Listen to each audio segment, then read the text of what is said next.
محراب و منبر سیریز اکتساب سیرت النبی صلی اللہ علیہ وسلم۔ پہلا حصہ واقعہ فیل، 17واں باب مکہ کی طرف۔ اب پھر کاروانوں کا رخ مکہ کی طرف پھر گیا اور مکہ جانے والے راستے آباد ہو گئے۔ تحریر محمود فاروقی، آواز و پیشکش مشہود فاروقی۔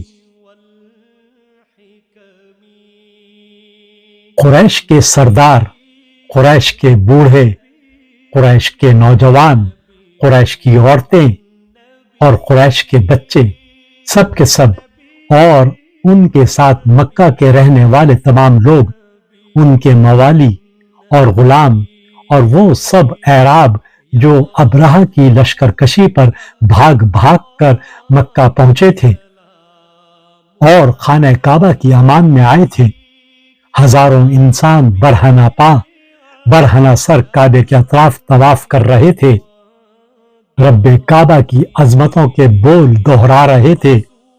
اس وقت وہ مکہ کی چھت پر استادہ بتوں کو بھول چکے تھے، انہیں یک دست حبل یاد نہیں رہا تھا۔ ابرہہ کی اس آفت عظیم سے بچانے والا تو وہی ایک یکتا و لازوال خدا تھا جس نے ان سیاہ پرندوں کو ابرہہ کی فوج پر دل بادل اڑایا تھا، جو اپنی چونچوں میں انگارہ جیسی کنکریاں لے کر آئے تھے اور جن کی بوچھاڑ سے ہاتھی والے تباہ اور خاکستر ہو گئے تھے۔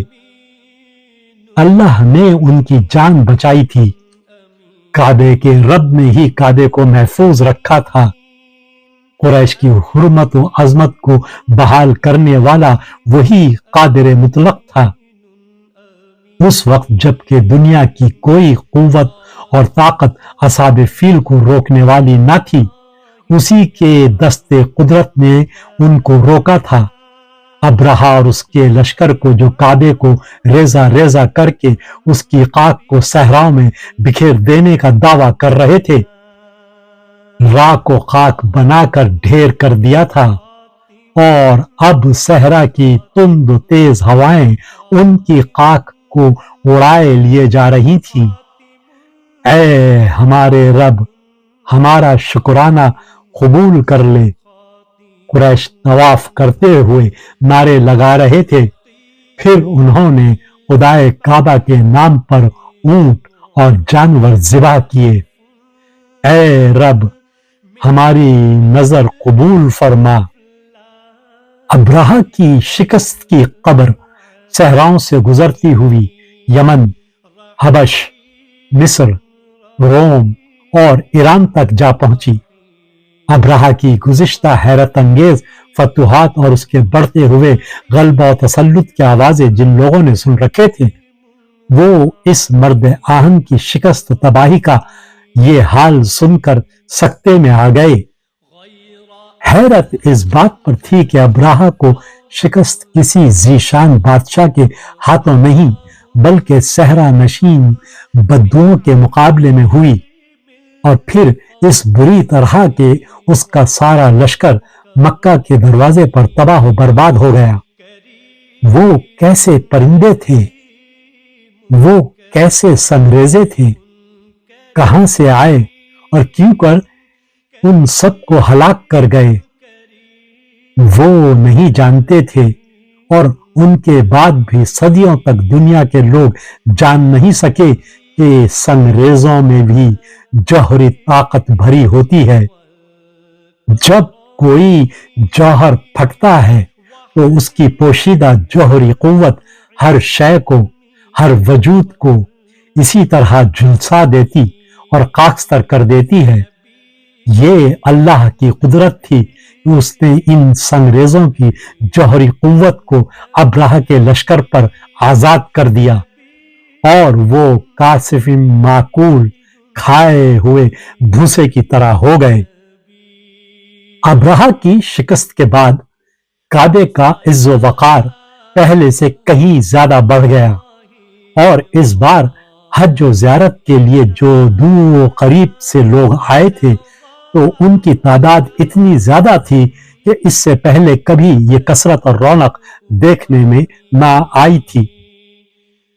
قریش کی قدر و منزلت کعبے کی قدر و منزلت سے وابستہ تھی۔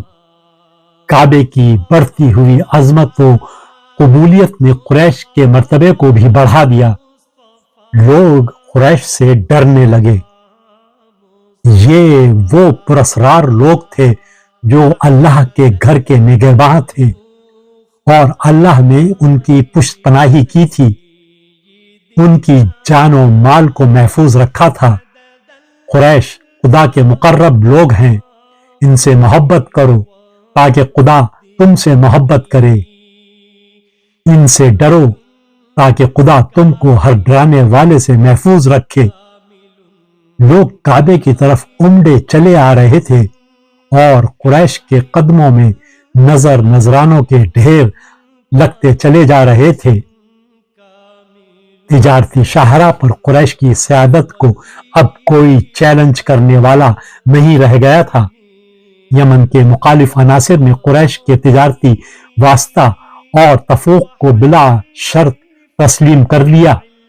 اپنے تجارتی نمائندے مکہ کو بھیجے اور اثر نو تجارتی معاہدے کیے اور یمن میں قریش کے مفادات کے تحفظ کی ضمانت دی۔ یہی معاملہ شام کی بندرگاہ ایلا کے آڑتیوں نے بھی کیا۔ سب نے قریش کے وجود کو تجارتی واسطہ مان لیا۔ اب پھر کاروانوں کا رخ مکہ کی طرف پھر گیا۔ مکہ کو جانے والے راستے آباد اور پر رونق ہو گئے اور قریش کے تمول و اقتدار کا پایہ بلند ہوتا چلا گیا۔ یا وجیہ الدین والکرم وحلیف العلم والحکم۔